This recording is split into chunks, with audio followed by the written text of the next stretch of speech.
님께서 입장하고 계십니다. 스타트업에 도전하고 꿈꾸는 우리 청년들과 소통하기 위해서 이 행사장으로 입장하고 계시는 이재명 대통령님이십니다. 네, 청년과 함께하는 상상 콘서트 행사장으로 대통령님이 입장하고 계시는데요. 참석자분들과 함께 인사를 나누시면서 입장을 하셨습니다.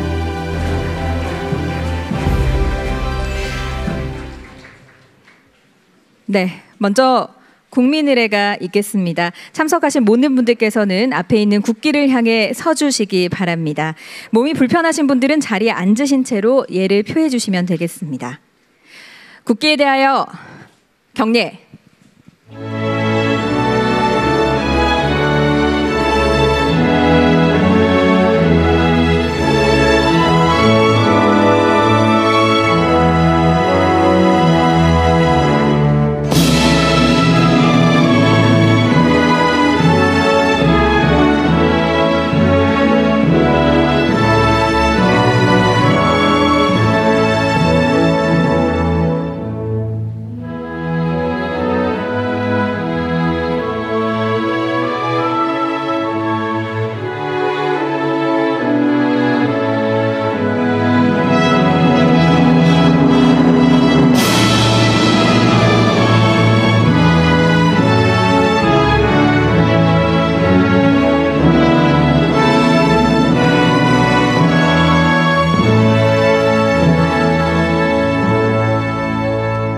바로 모두 자리에 앉아주시기 바랍니다. 여러분 안녕하십니까? 대한민국의 미래를 이끌어 나갈 청년 스타트업 여러분, 그리고 오늘 이 자리를 빛내주시기 위해서 참석해 주신 모든 내빈 여러분 반갑습니다. 청년 스타트업 상상 콘서트 진행을 맡은 아나운서 강래원입니다. 반갑습니다.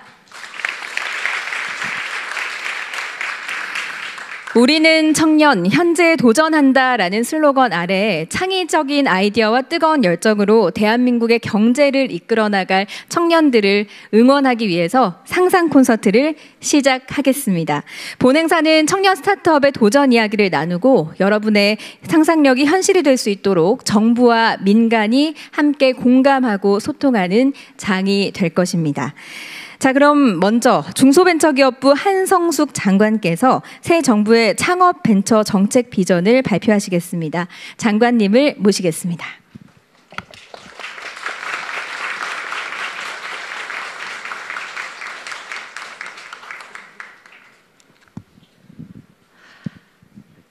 국무회의도 엄청 긴장되지만 오늘은 더 긴장됩니다. 여러분들 뵈니까. 안녕하세요. 중소벤처기업부 장관 한성숙입니다. 오늘 대통령님 모시고 청년 스타트업 여러분들께 정부 정책을 설명드리게 되어서 정말 뜻깊은 날이라고 생각합니다. 저는 스타트업은 새로움, 세상에 없던 아이디어와 기술을 바탕으로 혁신을 이루어내고 그리고 새로운 산업을 만들어가는 창의적인 그룹이라고 생각합니다. 올해는 벤처 30주년이고 모태펀드가 출범한 지 20주년이 되는 의미 있는 해입니다. 지난 30년간 정부가 부어주신 마중물을 바탕으로 성장한 벤처기업들이 93만 명의 고용을 이루고 242조 원의 매출 성장을 이뤄냈습니다. 유니콘 기업도 41개사가 탄생했습니다. 우리는 이제 또 한 번 제3의 벤처붐을 함께 만들어가야 한다고 생각합니다. 정부는 주인공인 청년들의 창업과 성장을 돕는 페이스메이커로서 3가지 정책 비전을 말씀드리겠습니다. 첫째는 모두의 도전적 창업을 적극 응원하겠습니다. 청년들의 아이디어가 혁신으로 이어지도록 돕고 돕는 청년 루키 프로젝트를 추진합니다. 아이디어를 공모하는 창업 플랫폼을 열고 전국의 각 지역에서 개최되는 창업 오디션을 통해서 매년 1000명 이상의 청년 창업가를 발굴하겠습니다. A씨와 V씨들이 창업가의 성장을 돕는 벤처 스튜디오 방식도 적극 도입하겠습니다. 지금까지 진행해온 창업 프로그램을 포함해서 초기 및 청년 창업 기업에게 2030년까지 총 11조 원 규모의 자금을 공급하겠습니다. 두 번째로는 AI 및 딥테크 스타트업을 집중 육성하겠습니다. 유망 AI와 딥테크 스타트업을 위해서 13조 5천억 원을 투자하는 넥스트 유니콘 프로젝트를 추진합니다. AI와 방산, 바이오, 기후테크 등 핵심 기술 분야별로 중기부와 유관 부처 간의 스타트업 지원 협력 체계도 강화하겠습니다. 미국의 실리콘밸리의 해외 진출 통합거점인 스타트업 벤처 캠퍼스를 구축 중에 있습니다.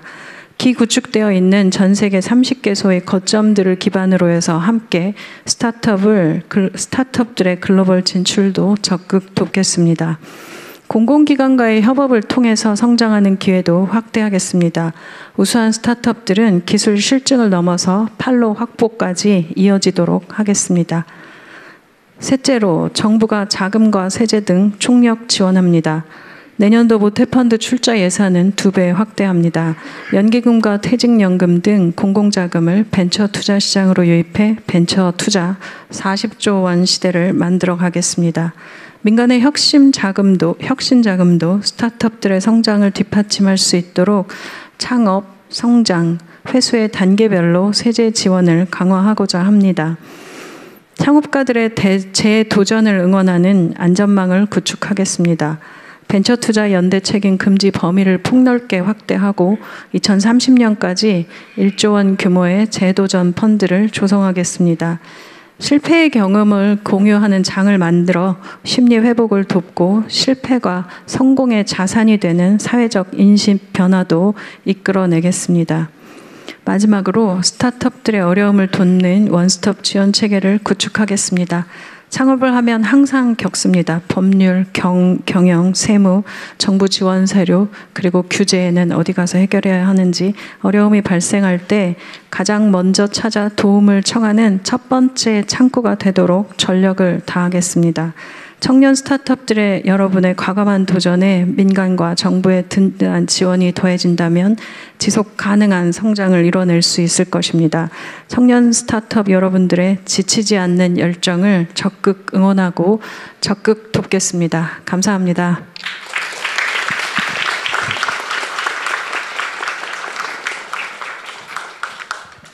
네, 청년 스타트업 여러분들을 위한 깊이 있는 정책 발표였습니다. 고맙습니다.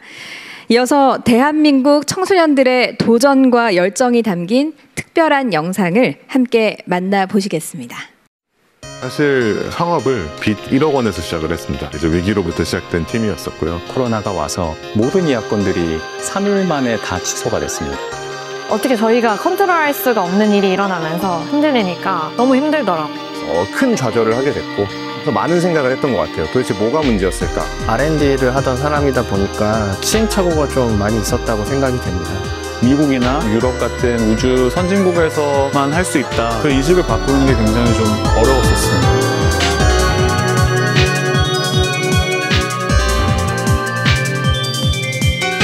새로운 하나의 불씨를 만들어내기 위해서 노력하는 그 모든 대표님들은 혁신가들입니다. 과연 이게 될까? 시도를 하는 것 자체에 대해서 어려움이 많을 텐데 생각보다도 더 호의적으로 기다려주시는 분들이 많습니다.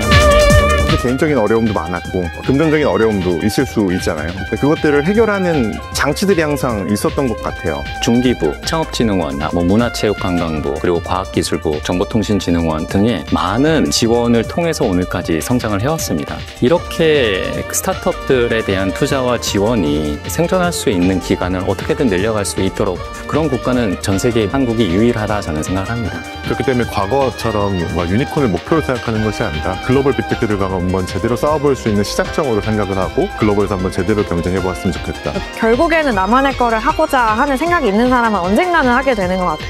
지금 늦지 않게 바로 시작을 하면 좋을 것 같습니다. 대한민국 청년 스타트업 청년 창업을 진심으로 응원합니다.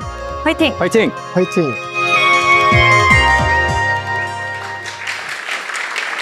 네, 우리는 청년, 현재에 도전하다라는 슬로건에 꼭 맞는 그런 영상이었는데요. 도전을 했던 분들 그리고 도전을 할 분들 모두에게 응원이 됐을 법한 그런 이야기들이었습니다.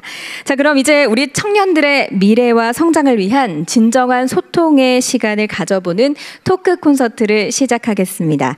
대통령님, 중소벤처기업부 한성숙 장관 그리고 스타트업 패널분들을 무대 위로 모시겠습니다. 네, 토크 콘서트는 청년의 도전, 딥테크 혁신, 글로벌 진출 총 3개 세션으로 진행될 예정이며 한국 스타트업 생태계를 대표하는 협회 단체 중 하나인 스타트업 얼라이언스 이기대 센터장님이 진행을 맡아주시겠습니다.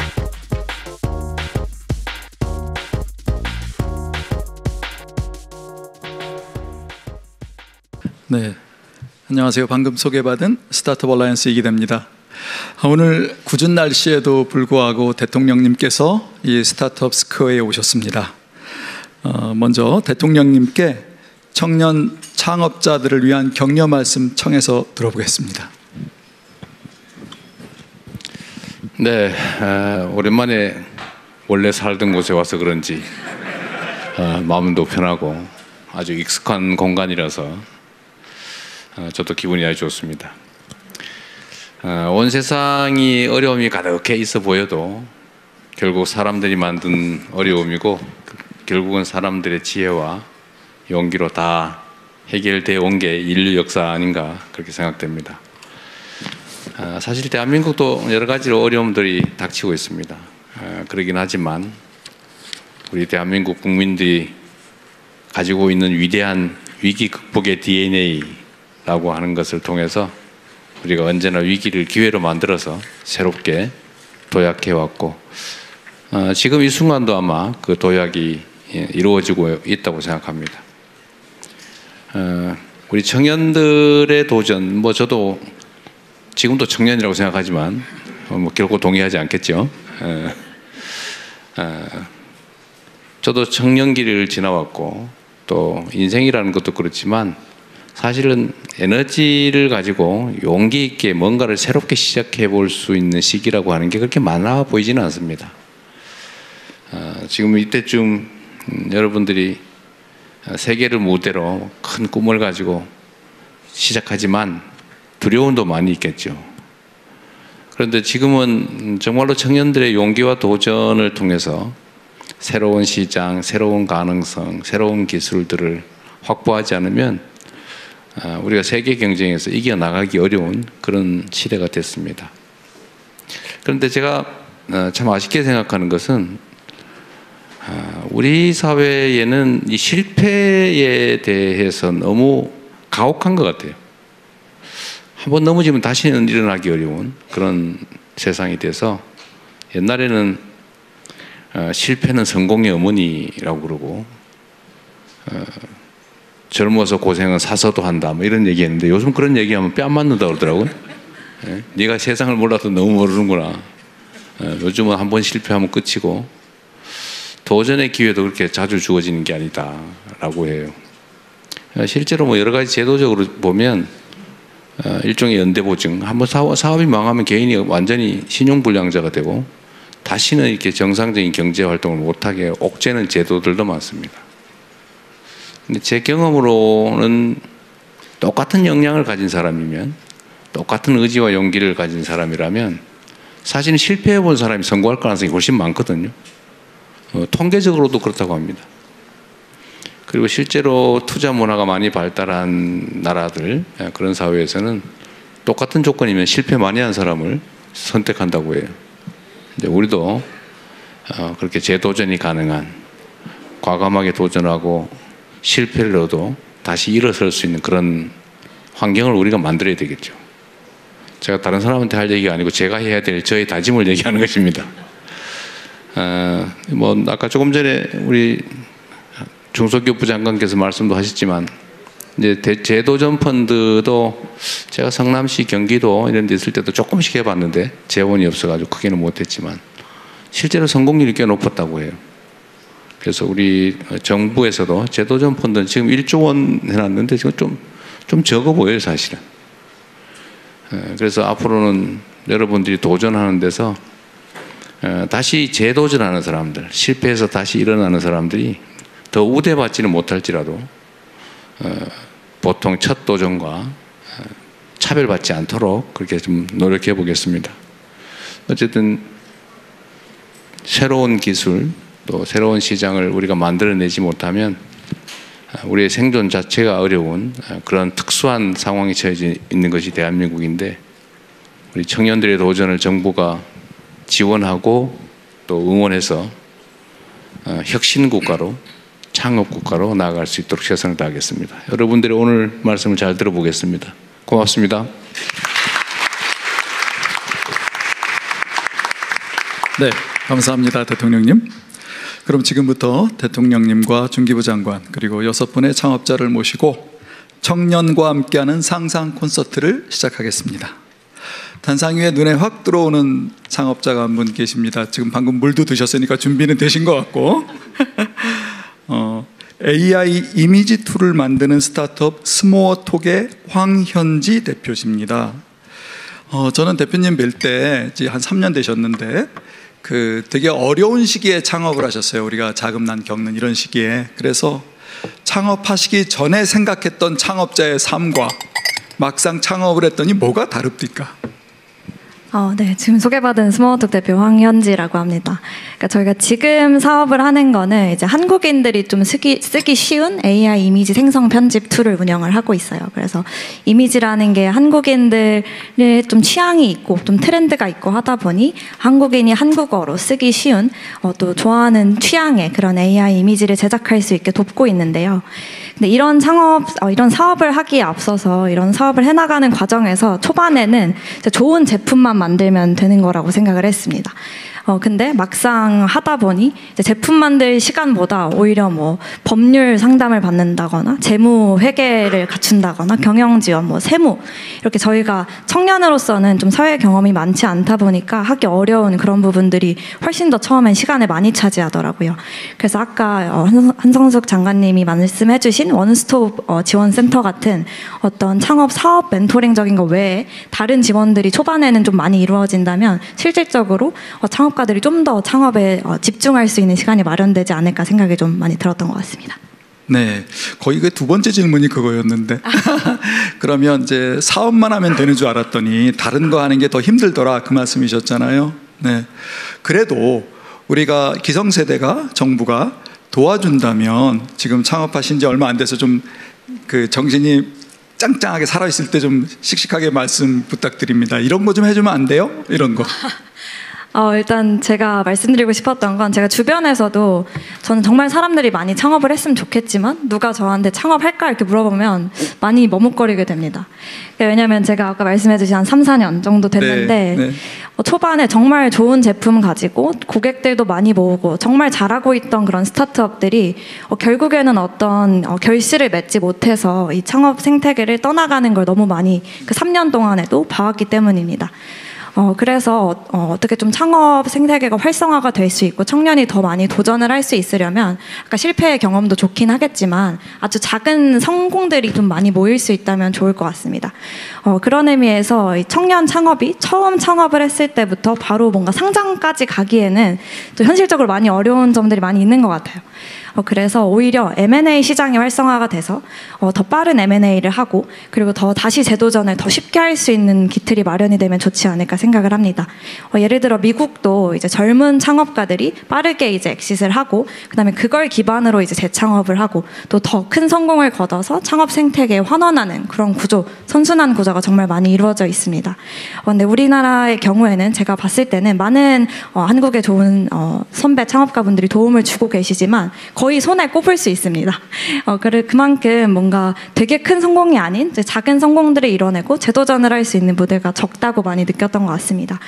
그래서 M&A 시장이 활성화가 좀 될 수 있도록 기성세대와 그리고 정부 측에서 많은 적극적인 지원을 해주실 수 있다면 특히 지금은 또 전통 기업들이 AI 전환이 되고 디지털 전환이 되는 때이다 보니까 이런 IT 역량이 있는 청년 기업들과의 그런 합이 좀 잘 이루어질 수 있지 않을까 하는 기대를 해보겠습니다. 네, 이상입니다. 감사합니다. 사실 오래된 숙제이기도 하고 스타트업들만을 위한다기보다는 우리 대기업들도 스타트업으로부터 혁신적인 아이디어를 얻을 수 있는 서로 윈윈하는 거죠. 두 번째는 우리 K-뷰티 솔루션을 수출하고 계시는 홍일호 대표 팩토스퀘어입니다. 학부 때부터 창업을 해서 실패도 여러 번 하셨고 그리고 지금은 사업 되게 잘하고 계신데 이게 창업이 공부해서 배우는 게 아니잖아요. 그렇게 여러 번 창업 실패하면 뭐를 배울 수 있는 거죠? 일단 아무리 잘 열심히 해도 안 될 수 있다라는 걸 배우게 됐어요. 맷집이 생기는. 맞아요. 제가 총 4번의 창업을 했고 3번의 실패를 했고 지금 4번째 회사입니다. 다 열심히 했어요. 잘하고 열심히 했다고 생각을 했는데 안 됐어요. 네. 그래서 그걸 깨닫는 순간 이거는 숫자 게임이다. 그러니까 도전의 게임이다라고 생각이 계속 드는 거예요. 그래서 저의 이제 앞으로의 오기 이제 꼭 해내야 될 거는 될 때까지 한다. 아, 멋있네요. 10번, 20번, 30번 될 때까지 해서 꼭 성공시키고 싶습니다. 우리 박수 한번 칠까요? 너무 좋은 말씀이셨습니다. 막상 실패했을 때 대한민국이 우리 사회가 그 실패했던 재창업자에게 친절했던가요? 어떠셨어요? 재창업 활성화에 대해서 그 관점에서 좀 말씀해 주시면 좋겠습니다. 네, 근데 제가 느껴왔던 거는 점점 좋아지고 있는 것 같아요. 그래서 정말 주옥 같은 정부 지원 사업들도 많고 이제 말씀 주셨던 것처럼 데이터로 검증된 숫자가 실패를 통해서 성공한다라는 지점들이 많아지고 있기 때문에 투자자들도 그렇고 이제 고객들도 그렇고 받아들여지는 과정인 것 같긴 합니다. 하지만 아직 부족한 건 맞는 것 같아요. 그래서 물론 재창업자가 실패를 겪고 다시 극복하는 거는 본인의 역할이라고 생각을 하는데 당장 지금 버려지는 실패의 지식들, 기술들, 경험들이 너무 많은 것 같아요. 폐업하면 일단 그 드라이브 닫고요. 그리고 다 삭제를 시작하고 그리고 저희 메모장들 버리기도 하거든요. 이제 그런 지식들을 좀 많이 모아야 된다라고 생각을 하고 있습니다. 네. 대통령님께서 아까 계속 메모를 하셔서 뭘 여쭤보고 싶은데 먼저 장관님께 장관님 이 창업자들의 코멘트 어떻게 들으셨어요? 발언? 저도 한 25년 전에 이렇게 제가 직접 창업은 안 했지만 이제 창업 그 준하는 멤버로서 일했을 때 그 법률 모르고 정부에 내리는 서류 처리하는 거 잘 몰라가지고 제가 사고 쳤던 적이 있습니다. 그래서 같이 일했던 개발자가 군대에 갈 뻔했습니다. 제가 병역 관련 서류 잘못 처리해가지고, 그러니까 이 사실은 서비스만 잘 만들면 혹은 기술 개발만 잘하면 상품만 잘 만들면 창업할 수는 있는데 갈 수는 없습니다. 계속 갈 수는 없어서 그때 알게 된 것이 이건 회사를 만드는 일이구나. 그러니까 창업이라는 것이 우리가 상품을 만드는 일이 아니고 회사를 만드는 일이고 회사를 만드는 일은 함께 일하는 사람들을 좋은 사람들을 구하는 일이구나라는 걸 그때 같이 알게 됐습니다. 그래서 이제 그 다음에 한 게 경영과 재무를 할 줄 아는 좋은 분을 모셨고 그분이 이제 회사 와서 보시면서 제가 쳤던 사고들을 많이 어우러서 만지시고 그리고 인사 관련 문제도 굉장히 컸습니다. HR 관련된 것들을 어떻게 할 건지 조직 관리 어떻게 할 건지. 근데 그때 들었던 게 실리콘밸리에 있는 그 글로벌 기업들은 그런 일들을 해주는 전문 기업들이 많아서 초기에 창업해도 외부에 이제 주로 아웃소싱이라 이야기하지만 전문 기업들의 도움으로 굉장히 대기업에 준하는 수준의 서비스를 받을 수 있다는 걸 제가 그때 20몇 년 전에도 들었습니다. 그래서 정말 좋겠다 이런 생각을 했는데 그런 부분의 서비스들을 이제 정부가 좀 더 보완해서 이번에 원스톱 지원센터 이야기했던 부분들도 그런 부분들을 좀 도와드려야 되겠다라는 생각을 했고요. M&A 부분과 엑시 부분은 이제 계속 많은 말씀들을 나누고 있기 때문에 이런 부분들은 이렇게 제도적으로 보완될 거라고 보시면 될 것 같고요. 그리고 벤처 스튜디오라고 하는 부분의 제도를 생각하고 있는 부분도 그겁니다. 성공한 창업가가 투자와 그 투자를 머물지 않고 그 뒤에까지도 같이 도와줄 수 있는 형태의 제도들이 요즘 많이 나오고 있어서 그런 부분들도 같이 하실 수 있게 해드리고 아까 제도전 말씀하실 때 저는 회사들이 다 좋은 경력자 뽑느라고 애쓰거든요. 그러니까 이 창업에 그 실패한 창업 혹은 창업을 했던 횟수도 경력으로 봐도 되지 않나. 그러면 창업에 경력이 많은 사람들 그리고 창업을 해서 어떤 경험을 쌓은 사람들에 대한 투자나 이런 부분들도 저희가 투자 심사할 때도 한번 제도화할 수 있을까 하는 부분들도 고민해보고요. 실리콘밸리에서는 너는 3번이나 트라이를 해봤냐라는 얘기를 한다고 들었습니다. 그래서 우리도 좀 그렇게 바꿔보는 문화를 만들어 봐야 되겠다라고 생각하고 있습니다. 네, 감사합니다. 희망이 보이네요. 대통령님, 제가 그 평소에 대통령님께서 우리가 실패의 경험을 자산화해야 된다라는 말씀을 하셨다는 말씀 듣고 정말 좋았는데요. 오늘 우리 마침 재도전으로 성공한 창업자도 오고 그래서 어떻게 느끼셨는지 좀 말씀 청해 듣겠습니다. 네. 저도 뭐 인생을 되돌아보면 무수히 실패하고 또 끊임없이 다시 도전하고 일어서면서 여기까지 왔죠. 우리 홍일호 대표님, 아직은 성공했는지 아닌지 모르겠는데, 이런 예를 들면 용기가 꺾이지 않고 언젠가는 정말로 하나의 결실을 맺었으면 좋겠어요. 지금 3번 실패하고 4번째라 그랬나요?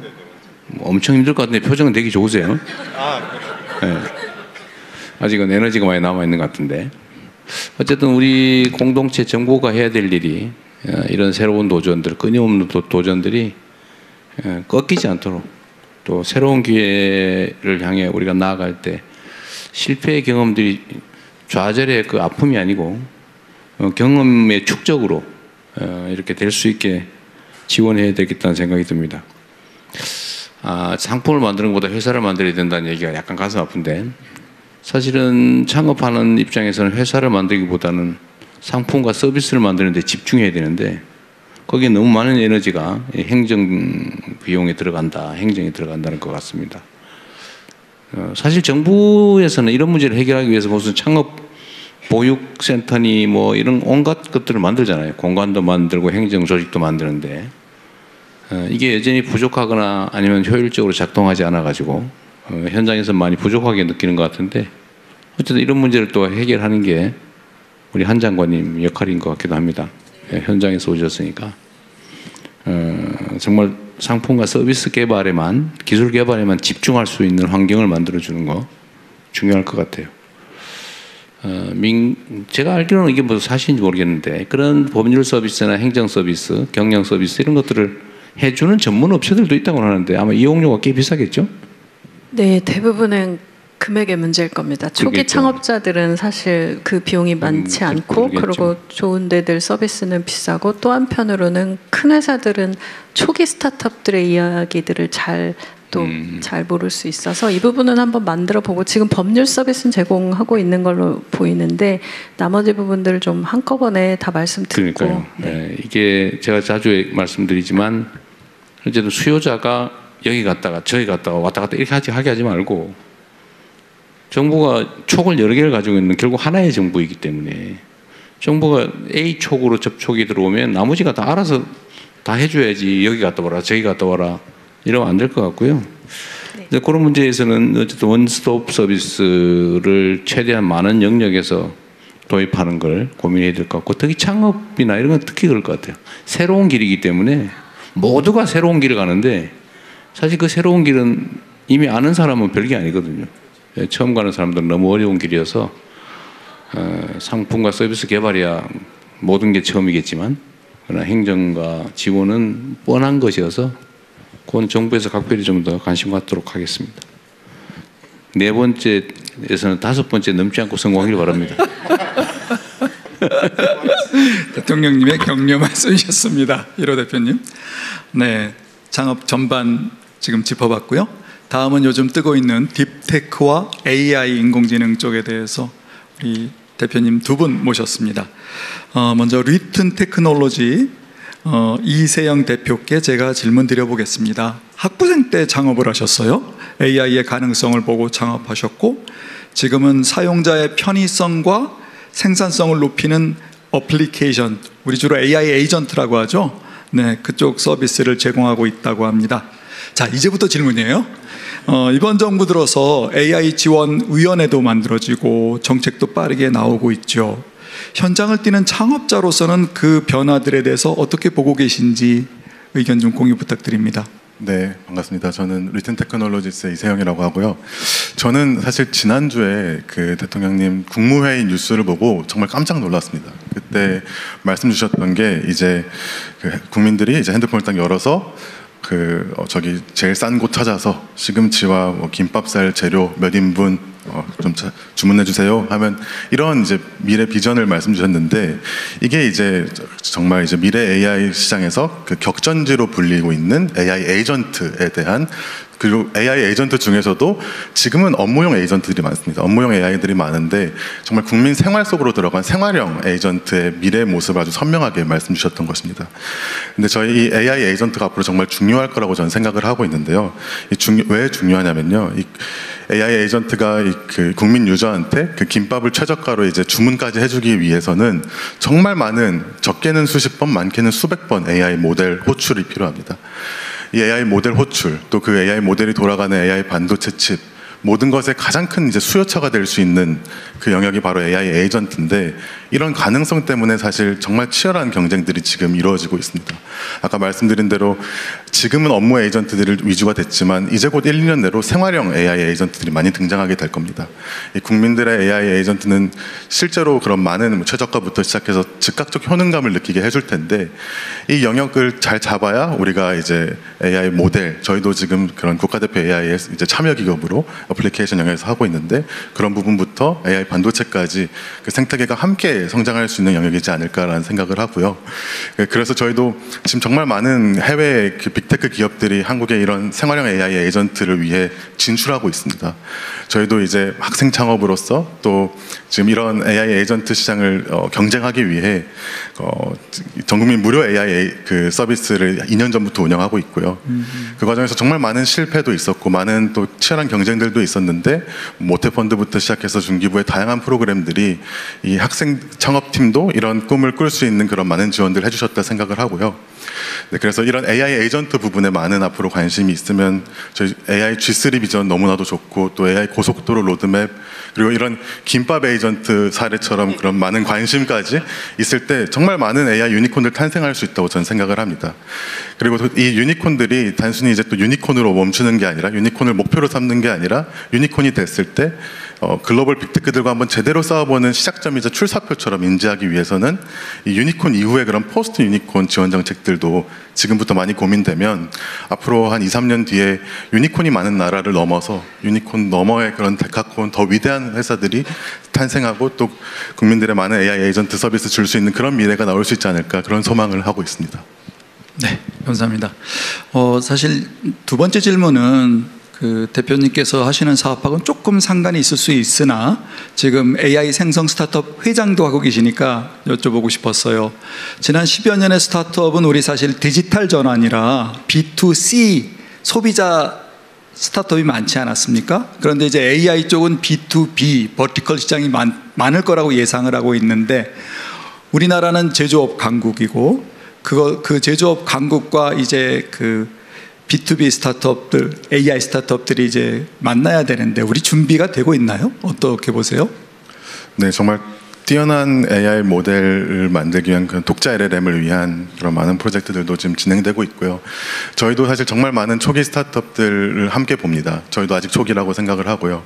그래서 그런 수많은 AI 그 스타트업들의 그 혁신성들을 봤을 때 그런 기업들의 문제를 풀고 기업의 AI 전환을 가속화시키는 그런 특화된 회사들과 스타트업들도 많이 생기고 있고 또 뿐만 아니라 그런 이 생활 속 AI 에이전트들을 만들어 나가는 스타트업도 되게 균형 잡히게 지금 많이 등장하고 있다고 저는 생각을 하고요. 네, 그렇게 생각을 하고 있습니다. 네, 감사합니다.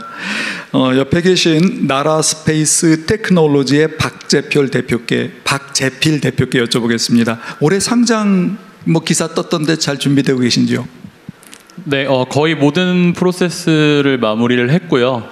저희가 이제 잘 원만하게 진행된다면 올해 말에 상장을 할 수 있을 것이라고 기대하고 있습니다. 네, 잘 되셨으면 좋겠고요.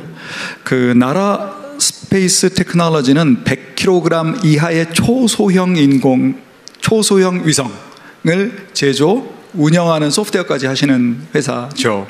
네, 그래서 창업한 지 10년 동안 거의 외로운 길을 걸어오셨을 거라고 짐작이 됩니다. 이 상당한 시간이 걸리는데 매출이 나올 때까지 투자사나 정부의 지원이 없다면 정말 할 수 없는 업종 같아요. 그래서 딥테크 스타트업들이 잘 되려면 꼭 대표님 얘기 아니라도 상관없어요. 딥테크 스타트업들이 잘 되려면 우리나라에서 어떤 생태 요소가 필요할까요? 제가 드리고 싶은 말씀이 너무 많은데 뭐 간략히 아니요, 짧게 하셔야 돼요. 짧게 말씀드리도록 하겠습니다. 제가 이제 딥테크 특히 그리고 우주 분야에 있으면서 가장 좀 이렇게 절실하게 느꼈던 거는 이 딥테크 분야는 다른 분야하고 달리 초기 인프라 인원에 들어가는 비용들이 굉장히 많고 그 주기가 굉장히 깁니다. 그래서 성장의 결과물이 나올 때까지는 굉장히 시간이 오래 걸리기 때문에 전통적으로 스타트업이 들어가기에는 굉장히 어려운 분야 중에 하나입니다. 그래서 방산과 같은 딥테크 기업은 이제 어떻게 보면 민간 기업이긴 하지만 어떻게 보면 또 다른 반면으로는 국가 전략 자산 중에 하나라고 생각을 합니다. 그래서 당장 그 가장 큰 고객인 정부의 역할이 굉장히 중요하다라고 생각하고요. 짧은 시간에는 당장 뭐 이렇게 수익이 나오진 않을 수도 있겠지만 그런 어떤 단기간의 경제 논리를 넘어서서 그런 이제 공공 수요로서 시장을 선도하는 전략적 어떤 수요 창출이 좀 필요하다라고 생각을 하고 있습니다. 그래서 현재에서도 여러 지원 트랙이 있긴 합니다. 뭐 방산 분야도 그렇고 우주 분야도 그렇고 여러 트랙이 지원 트랙도 있고 여러 지원 정책도 있는데 실질적으로는 업체에게 도움이 되지 않는 경우가 있어요. 뭐 예를 들어서 글로벌 시장에 나가면 기술은 좋은데 너희 정부에서 이 서비스를 쓰고 있니? 쓰고 있지 않아요 라고 하면 그러면은 나중에 다시 와라 뭐 이런 식으로 말씀을 하는 거기 때문에 그런 어떤 초기 기업에게 수요를 만들어주고 실제 정부에서 그거를 사용하고 그다음에 신기술에 대해서 굉장히 좀 거부감을 가지고 있고 보수적인 시장 중에 하나거든요. 근데 그런 부분을 어떤 별도의 트랙을 마련을 한다던가 적극적으로 이런 딥테크 스타트업들의 기술들을 차용을 해서 실제 정부에서 사용하는 사례들을 만드는 게 굉장히 중요하다라고 생각합니다. 뭐 예를 들어서 미 우주군 같은 경우에는 이제 명백하게 이제 민간과 군의 역할을 명시를 하고 있고 이러한 조건을 만족을 하면은 민간의 어떤 기술들을 적극적으로 차용을 하겠다 이렇게 명시를 하고 있고요. 뭐 이렇게 민간에서 기술을 가져가거나 이렇게 되면 이러한 요구 조건이 안 돼서 안 돼 이렇게 가능성을 초기에 차단하는 것보다 컨설팅을 해주면서 이러한 부분을 보완하게 되면은 우리가 더 잘 사용할 수 있다. 그래서 성공적으로 스타트업들과 정부기관들이 안착을 하고 같이 협력을 하는 또 그리고 정부 같은 경우에는 이제 빠르게 변화하는 기술 시장들을 스타트업들로 대응을 하는 그렇게 상부상조하는 결과를 낳을 수 있다고 생각을 합니다. 네, 감사합니다. 마침 이 자리에 방사청 차장님께서 오셨다는 말씀을 들어서 혹시 계시면 마이크 좀 챙겨주십시오. 네, 차장님 감사합니다. 제가 여쭤볼게요. 지금 우리 K방산 대단하잖아요. 근데 이제 우리 또 딥테크 스타트업들은 또 이렇게 늘 짝사랑하는 그 부처거든요. 스타트업들과 이제 우리 기존의 K방산들과 또 부처와 지금 어떤 그림을 그리고 계신지요? 우선 저희가 이제 정부 지원 사업으로 스타트업들을 지원해 주는 사업이 있습니다. 네. 뭐 이제 대표적으로 혁신 100 기업을 선정을 해서 AI, 우주, 드론 이런 기업들의 우수한 기업들을 선정을 해서 정부가 이제 실증을 해주고 그 기술력을 인정을 해주고 그러면은 이제 체계 기업들이 그 기업들을 이제 협력업체로 사용을 합니다. 실제 그렇게 해서 체계 기업에 납품한 기업들도 있고 제 바로 옆에 이제 대표 기업으로 앉아 계신데 그리고 이제 니어스랩이라는 AI 기업은 실제 그게 이제 UAE에 수출도 되기도 했습니다. 근데 조금 전에 이제 말씀하신 그 위성 분야는 아직 이제 그 분야까지는 정부가 이제 실증하는 단계까지는 가지 않았고 앞으로 이제 저희도 상용 위성을 우리가 군 위성 외에 상용 위성도 서비스를 구매하려고 내년부터 시범 사업을 계획하고 있습니다. 그래서 좀 전에 이제 이 콘서트 전에 잠깐 방문을 했었는데 아마 좀 가능성이 충분히 있을 거라고 생각을 하고 있습니다. 네, 감사합니다. 대통령님 혹시 말씀 주실 거 있으신지요? 우리 이제 산업 구조가 사실은 크게 변하게 될 텐데 그 중에 이제 우주 방위 산업 이 영역이 대한민국 입장에서 매우 중요한 산업이라고 생각되고 저는 그 부분을 집중적으로 육성을 해볼 생각입니다. 그 중에 저는 대한민국이 처하고 있는 지정학적 위치 그리고 아마 앞으로도 진영 대결이 격화될 가능성이 매우 높고 대한민국이 차지하고 있는 지정학적 위치가 매우 불안정해서 방위산업을 대대적으로 우주 방위산업을 대대적으로 키워놓는 게 대한민국 국방력과 국력을 키우는 길이어서 이 부분은 앞으로도 매우 집중하게 될 부분이라는 말씀을 드리면서 용기를 내시기 바랍니다.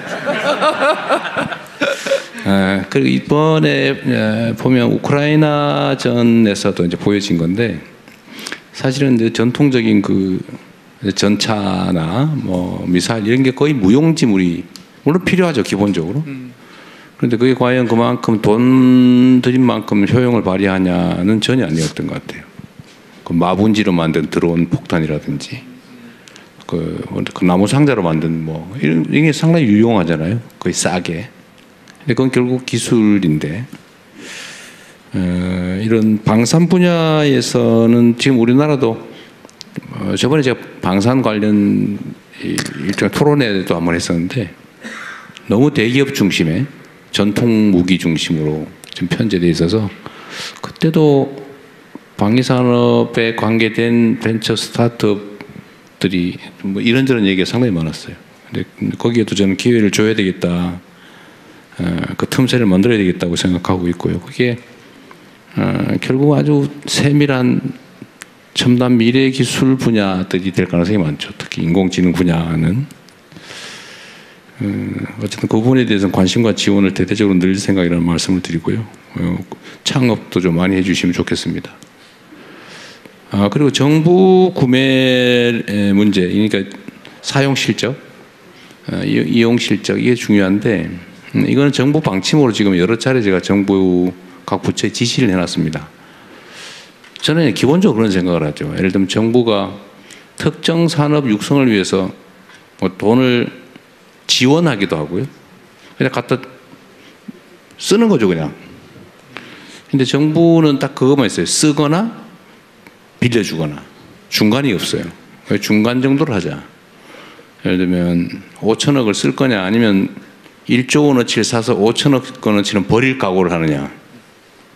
저는 5천억을 지원하는 것보다는 차라리 1조 원으로 사주고 5천억을 버릴 각오를 하는 것이 낫지 않을까? 맞는 말이죠. 그렇게 하기를 바라죠. 실제로 이제 그렇게 운영을 해볼 생각입니다. 이제 문제는 이제 부정부패가 개입될 여지가 상당히 많고 이제 공무원 조직들의 보수성, 안전하게, 확실하게 이것도 매우 중요한 덕목인데 그게 완전히 훼손되지는 않는 범위 내에서 어쨌든 정부 구매는 혁신 제품, 혁신 서비스에 대해서는 좀 많이 늘릴 생각이니까 기대하셔도 될 것 같습니다. 네, 감사합니다. 다음은 우리가 기후 테크와 글로벌 진출이라는 주제로 두 분의 대표님께 여쭤보겠습니다. 지금 물론 중요하지 않은 주제가 없겠지만 기후 문제가 너무도 심각하고 또 발빠른 스타트업들이 이쪽 분야에서 해답을 찾을 수 있다고 저는 믿기 때문에 60Hz의 김종규 대표께 질문드리겠습니다.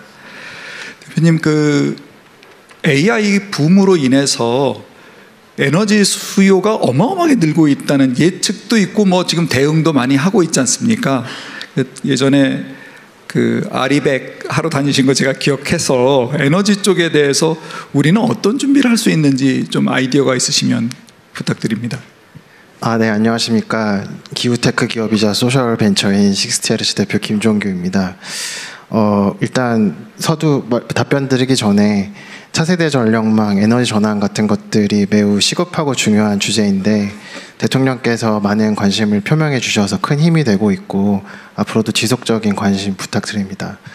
AI 서비스 확대로 인해서 에너지 수요가 늘어나는 문제 관련해서는 사실 몇 가지 가정도 있는 것 같습니다. 예를 들면 AI 서비스를 운영하는 데 필요한 소프트웨어와 하드웨어의 효율이 약간 개선될 수는 있지만 획기적으로 굉장히 많이 개선될 가능성은 별로 없다. 예를 들면 이런 가정도 좀 있는 것 같거든요. 그런데 제가 생각하기에는 지금 당장은 빅테크 기업들이 더 큰 모델, 더 에너지를 많이 쓰는 모델을 만들면서 경쟁을 하지만 어느 순간에는 효율화 경쟁으로 전환할 겁니다. 그때가 되면은 AI 분야에 투자된 수많은 자금과 수많은 인력들이 소프트웨어적으로 하드웨어적으로 많은 효율 개선을 할 것으로 생각이 되고, 저는 이것이 1, 2배 개선이 아니라 10년 내에 100배 개선될 것이다, 이렇게까지도 생각합니다. 그래서 그런 부분에 대한 혁신 가능성을 저평가한 상태에서 큰 발전소를 많이 짓는 것으로 대응을 하는 것보다는 여기 계신 리벨리온이 엔비디아보다 10배 효율적인 칩을 만들 수 있도록 지원하여 주시고, 리튼 테크놀로지나 AI웍스 같은 기업들이 10배 효율적인 소프트웨어 그리고 에이전트 모델을 만들 수 있도록 지원해 주시면 이 문제는 오히려 쉽게 해결될 수 있는 문제일 수도 있다, 이런 생각도 듭니다. 발전소 하나를 짓는데 1,000억, 2,000억 드는 것이 아닙니다. 수십조 들 수도 있습니다. 이 돈을 혁신, AI, 스타트업들에게 지원해 주시고 기후테크 기업들에게 지원해 주시면 이 문제 해결할 수 있다, 저는 그렇게 생각합니다. 굉장히 과감한 제안을 주셔서 제가 맞장구를 치기가 약간 조심스럽긴 합니다. 그랬으면 정말 좋겠습니다. 하나 제가 준비한 질문이 더 있어서, 저희 스타트업 얼라이언스에서도 기후테크 쪽의 스타트업들 지도를 준비하거든요, 보고서를. 그러면 글로벌 그 스타트업들이 속해 있는 산업과 우리나라의 기후테크 스타트업들이 주로 매진하는 영역이 좀 다릅니다. 그 다른 이유를 혹시 아십니까? 우리가 무슨 규제나 기술의 문제가 있나요? 네, 상당히 조심스럽긴 한데요. 솔직하게 좀 얘기해. 네, 일단 기후테크라는 영역은 정부의 역할이 굉장히 중요한 영역인데, 똑같은 아이템이라도 어떤 국가에서는 유니콘이 나오는 아이템이지만 어떤 국가에서는 심지어는 형사처벌 받을 수 있는 아이템도 있습니다. 그래서 그렇게 정부의 역할이 중요한데, 한국의 상황을 제가 살펴볼 때에는 약간 모순적인 구조도 존재합니다. 예를 들면 한 분야에 와해적인 혁신을 일으킬 수 있는 서비스, 기술을 그 분야의 전문가들이 판단하고 평가를 해서 이 서비스를 허용해 줄 건지 말 것인지 결정하도록 하는 그런 구조가 여러 분야에 걸쳐져 있거든요.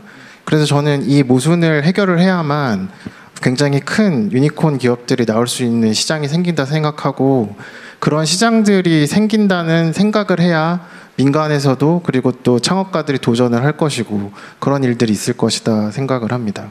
그리고 제가 마지막인 것 같아서 한 가지 조금만 더 그렇지는 않고요. 지아님 계시니까. 그렇지만 시간 더 드릴게요. 제 발언이 마지막인 것 같아서, 저는 또 소셜 벤처 기업으로 또 이 자리에 앉아있기도 하기 때문에 그 말씀도 좀 드리고 싶은데요. 대통령께서 사실 대선 전에 성수동에 한번 방문하셔서 스타트업 간담회를 하셨었는데, 그때 제가 2가지 부탁을 드린 것이 있었습니다. 하나는 아닙니다. 하나는 그 실리콘밸리에서 유행하고 있는 창업가 모드를 말씀드리면서 혹시 집권하시게 되면 꼭 창업가 모드로 좀 부탁드린다, 그 말씀 드렸던 게 기억에 나고, 또 하나는 피츠제럴드 말을 인용을 하면서 위대한 정치인이 좀 돼주십시오, 이렇게 말씀드렸었는데, 그때 제가 인용했던 말이 2가지 상반되는 가치를 가슴에 품고 정상적으로 기능하면 위대한 사람이 된다 였거든요. 근데 이거를 기업에 좀 비유를 하면, 예를 들면은 사회적 가치와 경제적 가치를 동시에 추구하는 기업들도 있는데, 이런 기업들이 소셜 벤처입니다. 지금 정부에서 새로운 사회를 구성하고 계시기 때문에 저는 새로운 기업가 정신도 필요하다고 생각하고, 소셜벤처가 그런 역할을 할 수 있다고 믿고 있습니다. 그렇기 때문에 중소벤처기업부에서 잘 해주고 계시지만 조금만 더 소셜벤처 육성에 나서주시면 좋을 것 같고, 구체적으로는 팁스 프로그램에 ESG 트랙을 추가시켜 주신다거나, 사회문제 해결형 R&D 과제를 만들어 주신다거나, 사회적 경제 그리고 소셜 벤처를 대상으로 하는 세컨더리 M&A 펀드를 만들어 주신다거나, 아니면 벤처기업 투자처럼 임팩트 투자에 세액공제 제도를 만들어 주시고 임팩트 투자 펀드 규모를 늘려주신다거나, 그런 것들이 매우 효과적으로 동작할 것 같습니다. 죄송합니다. 감사합니다. 오늘 이 얘기하려고 밤에 못 주무시지 않았어요? 빚쟁이를 섭외해 와서. 네. 우리 그 한성숙 장관께서 일거리를 많이 들으신 것 같습니다. 따로 한번 보시든지 제안서를 하나 내가지고 그때도 제가 들어보고 정말 대단하다 이런 얘기했던 기억이 나는데 그 말이 맞죠. 기업 활동이라고 하는 게 반드시 돈을 벌기 위해서 하는 거냐. 뭐 그것도 하나의 중요한 요인이긴 하지만 사람들 사는 목적이 꼭 뭐 돈을 많이 쌓기 위해서만은 아니고 의미 있는 일을 하기 위해서 사는 사람도 많잖아요, 그죠? 그게 강력한 동인이 되기도 하죠. 제가 스페인의 협동조합 그 현장을 한번 갔다 온 일도 있는데 이태리를 거쳐서 그 협동조합들이 기본적으로는 돈을 막 많이 벌자고 하는 일은 아니지만 그게 불경기에도 매우 적응력도 높고 구성원들의 만족도도 매우 높고 임금 수준도 상당히 높고 그렇다고 뭐 글로벌 경쟁에 부족하지도 않더라고요 보니까. 그래서 그건 정말 고려해야 될 부분이고요. 뭐 ESG 트랙을 만들거나 이런 부분은 정말 고려해야 될 것 같습니다. 그리고 저는 그런 걸 우리 국민들께도 한번 설명드리고 공감도를 높여야 된다고 생각하는데 기업이 곧 돈 이건 아니다는 걸 좀 보여주고 싶어요. 그리고 요즘은 소비 트렌드도 많이 바뀌잖아요. 꼭 품질이나 서비스의 질만 얘기하는 건 아니고 그 기업이 대체 어떤 일을 하나 그 상품과 서비스를 생산하는 기업 경영주가 어떤 생각을 하고 사나 이런 게 크게 영향을 미치잖아요. 그래서 그런 것들도 많이 존중되면 좋겠습니다. 위대한 정치인이 되려고 노력을 한다고 위대한 정치인이 되는 것 같지는 않고 최선을 다해야 될 것 같고요. 창업가적 마인드를 가져야 된다는 점은 저도 뭐 전적으로 공감합니다. 그런 문제가 있더라고요. 요즘 이제 그런 얘기들 많이 하는데 제가 약간 옆으로 세서 미안합니다만 이 정치인들은 원래 말이 많아요.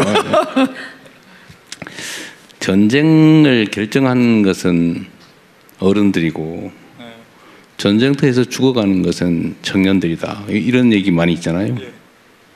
그러니까 한 사회 공동체의 주요 의사결정을 대개는 어떤 기득의 자리, 성공한 사람들이 다 하는 경향이 있죠. 그러나 세상에는 성공한 사람들, 예를 들면 아주 중요한 자리를 차지한 사람들, 아닌 사람들이 훨씬 더 많은 건데 과연 그 의사결정을 하는 사람들이 사회 평균적 생각을 하고 정책 결정, 의사결정에 그 평균적인 입장, 위치를 반영하냐 쉽지 않죠. 그래서 정치인들한테 언제나 초심이라고 하는 걸 지켜야 된다고 많이들 얘기하죠. 쉽지가 않습니다. 위치가 바뀌거든요. 잘 안 보여요. 입력이 잘 안 돼. 입력이 잘 안 되면 출력이 바뀌잖아요. 그죠? 그래서 창업가 정신을 잘 지키도록 노력하겠고 좀 세부 내용들을 우리 장관님한테 따로 좀 받으셔서 정부 정책도 사실 그런 방향을 지향하고 있으니까 몰라서 못하는 거다 이렇게 생각해 주시기 바랍니다. 많이 제안해 주세요. 그리고 마지막으로 저도 마지막일 것 같아서 아니 마지막이 아닌데 아까 한 얘기 중에 정부에 뭐가 문제가 있다고 그러면서 말을 안 했거든요. 결국은 한번 해보세요. 아무도 뭐라 그러지 않을 테니까 솔직히 한번 얘기해 보세요. 문제가 있으면 고쳐야지. 예를 들면 그냥 좀 직설적으로 말씀드리면 우리가 유니콘 기업이라고 말하면은 잘 회자되는 기업들 예를 들면 쿠팡, 토스의 비유를 해보겠습니다. 쿠팡이 만약에 이마트에 도전하지 않고 위협적이지 않으면 유니콘이 될 수 있을까요? 토스가 은행에 위협이 안 되고 금융권에 도전하지 못하면 유니콘이 될 수 없지 않을까요? 근데 기후테크 기업, 에너지 기업 이런 곳들은 그런 체계 자체가 불가능한 구조들이 많이 있어서 사실은 이런 구조를 그대로 둔 채 유니콘 기업 육상을 한다고 해도 한계가 좀 크다 그런 생각을 하고 있습니다. 너무 구체적으로 얘기해 보라니까요. 뭐 예를 들면 독점적으로 뭔가 하고 있는 다양한 분야들이 공공 주도로 하고 있는 영역도 있고 물론 그것들이 다 이유가 있다고 생각합니다. 그렇지만 그런 분야에 스타트업들이 도전하고 혁신을 만들어내고 위협적일 수 있는 수준까지 비즈니스를 할 수 있는 환경이 주어져야 사실은 그 분야에서도 유니콘이 나온다 생각하거든요. 그래서 저는 민간에 더 많은 기회들이 좀 주어졌으면 좋겠고 특히 스타트업들에게 그런 기회들이 많이 주어졌으면 좋겠습니다. 아주 직설적으로 얘기하면 한전의 독점 얘기하는 건가요? 얘기해 보세요.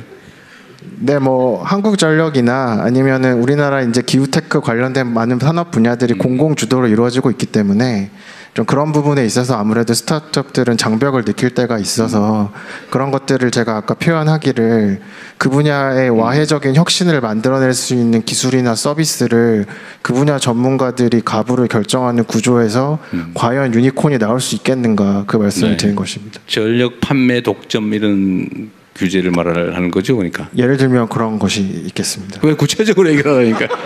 알겠습니다. 네, 네. 약간 순서를 바꿔서 여기 환경부 장관님이 와 계신다니 지금 이 대목에서 조금 말씀을 들어보고 가면 어떨까 싶습니다. 김 장관님 혹시 자리에 계신지요? 네, 감사합니다. 지금 우리 김종규 그 소셜 벤처 그리고 기후테크 그 스타트업 대표가 말씀을 하셨는데 그러니까 들으시면서 혹시 뭐 반박을 하셔도 되고 설명을 해주셔도 되고 어떻게 스타트업들하고 또 이렇게 협업을 하실지 뭐가 되든 좋으니까 좀 말씀 부탁드립니다. 일단 기후테크는 굉장히 큰 시장을 가지고 있다고 봅니다. 우리가 현재는 주로 이제 석탄, 석유 기반의 산업혁명기를 가고 있는데 그것 때문에 기후위기가 심각해져서 바꿔야 된다고 하잖아요. 근데 우리가 어느 정도로 수입을 하냐면 석탄, 석유, 가스, 원자력 수입하는데 1년에 240조를 씁니다. 근데 만약에 그거를 석탄, 석유, 가스를 수입하지 않고 그걸 다 재생에너지로 바꿨다라고 하면 그 240조가 국내에서 순환하는 자원이 됩니다. 그만큼의 영역이 최소한 열려 있다.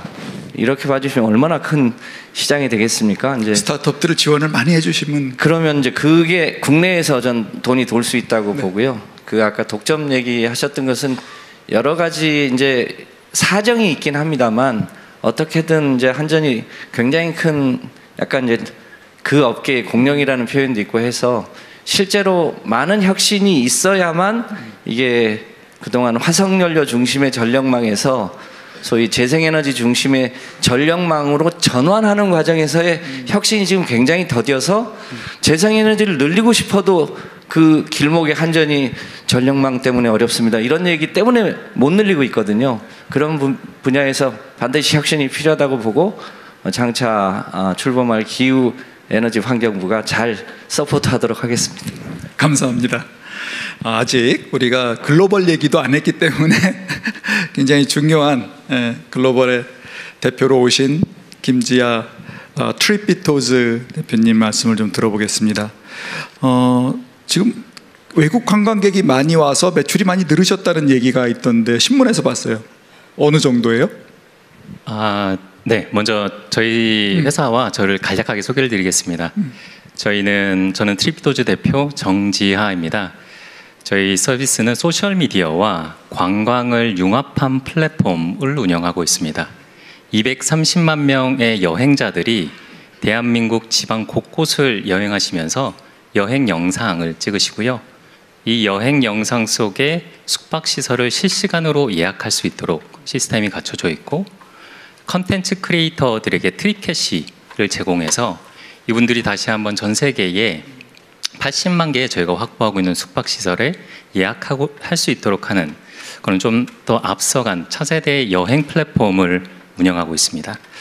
저는 이제 말씀을 주셨던 어떻게 우리가 글로벌 온라인 여행 플랫폼과 이런 공룡들과 경쟁해서 외화벌이를 할 수 있을까에 대한 과연 내가 이것을 할 수 있을까를 2017년 창업했을 때 했는데 3년 전에 처음 외국인이 예약을 했습니다. 그분이 236불을 예약 대금을 저희 한국의 법인 통장에 그 외화벌이를 시작을 했던 기억이 저는 그 어떤 것보다 강렬했습니다. 그렇게 작년에는 300만 불의 외화벌이를 했고 올해는 550만 불, 내년에는 1000만 불을 예상을 하고 있습니다. 저는 이런 가운데 디지털 기업들, 플랫폼 기업들이 지난 15년 동안 과연 글로벌 진출 그리고 우리가 생각하는 이런 외화벌이 동시에 외국인들이 사랑하는 현대, 삼성, LG와 같이 우리 오프라인 시장에서 존재하는 우리만의 기업 브랜드와 같은 강력한 브랜드를 디지털 기업들이 왜 못했을까? 저는 이 물음표가 가장 크게 이제 던져지더라고요. 그래서 곰곰이 생각을 해보니 몇 가지 이유가 있지만, 그럼 민간 기업이 글로벌 진출을 하지 않았을까? 아닙니다. 굉장히 열심히 했습니다. 근데 그 안에서의 미국과 중국의 굉장히 강력한 플랫폼 기업들의 경쟁에서 뒤처질 수밖에 없었던 이유가 있는데요. 저는 미국과 중국은 이미 20년 전, 10년 전에 이 디지털과 플랫폼에 대한 이해도를 완벽하게 한 상태에서 전략적으로 이 산업을 키워왔다 생각합니다. 그 전쟁에서, 그리고 이제 디지털 영토를 확대하고 점령하는 전쟁에서 미국과 중국은 2강이 되었고요. 최근에 대통령님께서 그리고 우리 정부에서 처음으로 AI 3강국을 천명을 했습니다. 저는 이 AI 3강국은 동시에 디지털 세상에서의 대한민국의 영토를 세 번째로 크게 만들겠다라는 선포와 같다라고 생각을 합니다. 제가 하나의 예를 들어드리겠습니다.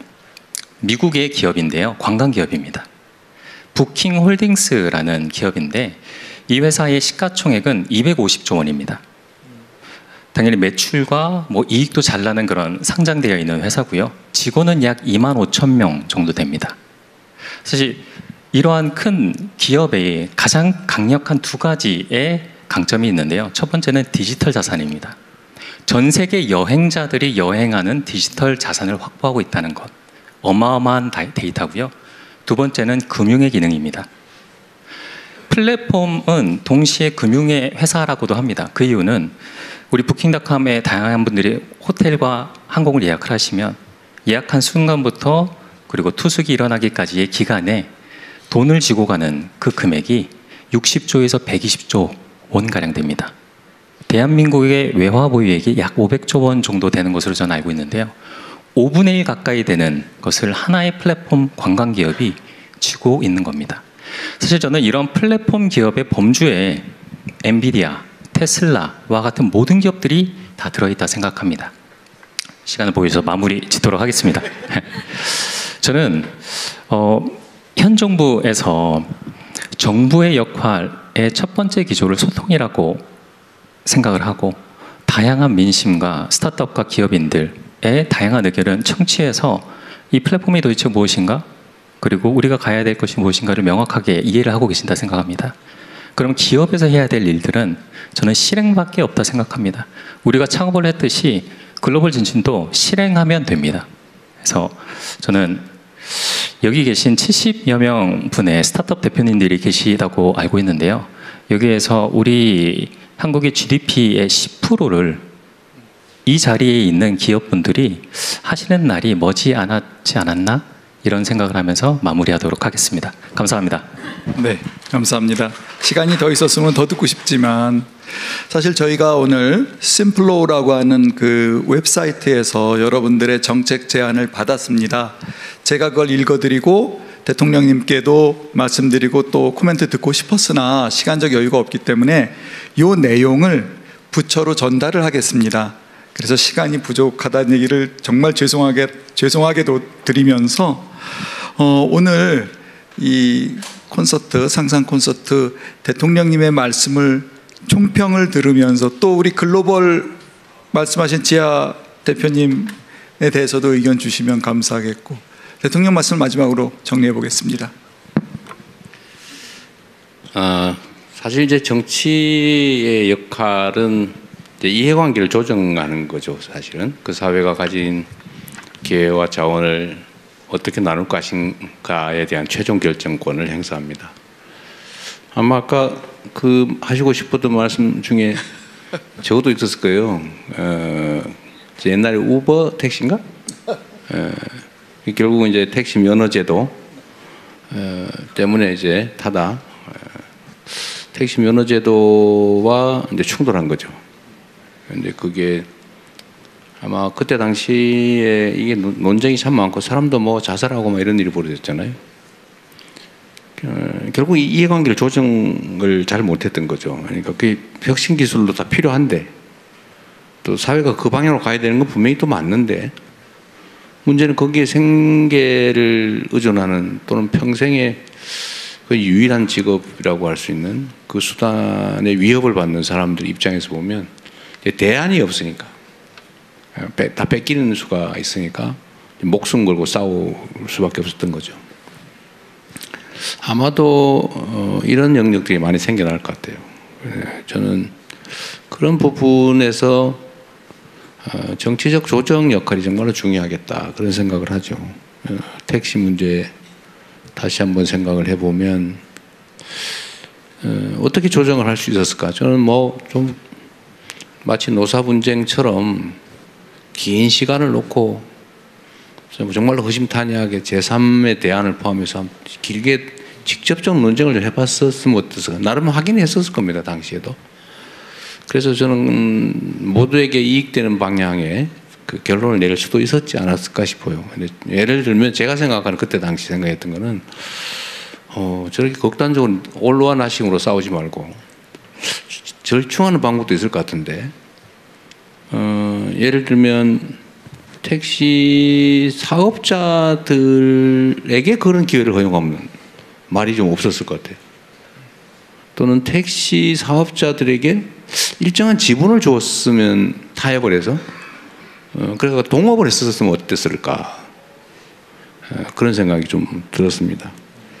앞으로도 이런 영역들은 참 많이 생겨날 것 같아요. 정부는 그런 새로운 기술이 개발될 때마다 이제 그로 인해서 위협받는 기존 기득의 지위 또는 기득의 질서 이 충돌을 지금은 사실은 대개는 이제 기득의 권리 중심이에요. 그냥 거기에 현실적 힘이 세거든요. 그러다 보면 그게 이제 기술 혁신이나 또 새로운 산업 발전에 장애가 되는 거죠. 아마 그 얘기를 하고 싶었었던 거 아닌가 싶은데 많이 공감합니다. 근데 그 역할은 정부와 정치가 해내야 되는 역할이죠. 많은 토론들을 통해서 그런 충돌을 최소화하고 모두가 서로 더 나은 길을 함께 갈 수 있었으면 좋겠다는 생각을 합니다. 오늘 뭐 저는 언제나 다니면서 이런 얘기 들으면 참 재밌긴 한데 새로운 얘기 많이 들어서 매우 감사드리고 정부 우리 정책실장도 오셔서 고개 끄덕거리고 계신데 우리 AI 수석도 고향 오니까 좋습니까? 네. 어쨌든 여러분들의 의견도 현장의 의견도 많이 수렴하고 저희도 현장으로 많이 나가서 여러분과 많이 상의하도록 하겠습니다. 이런 대화 할 수 있는 기회 주셔서 고맙습니다. 수고하셨습니다. 네. 대통령님 모시고 열었던 상상 콘서트는 이제 막을 내리게 되었습니다. 오늘 누구도 왜 이걸 상상 콘서트라고 제목을 달았냐고 묻지 않았는데 우리 다 알죠? 꿈과 상상이 없다면 누구도 창업을 하지 않거든요. 그래서 젊은이들의 꿈이 연걸어가는 이곳 판교 스타트업 스퀘어에 귀한 시간 내주신 대통령님 그리고 장관님 그리고 우리 창업자 모두 깊은 감사드립니다. 우리의 희망 창업자들에게 뜨거운 박수 보내면서 마치겠습니다. 네, 대통령님과 함께 진솔한 이야기를 나눠주신 모든 패널분들과 참가자분들께 다시 한번 감사드리겠습니다.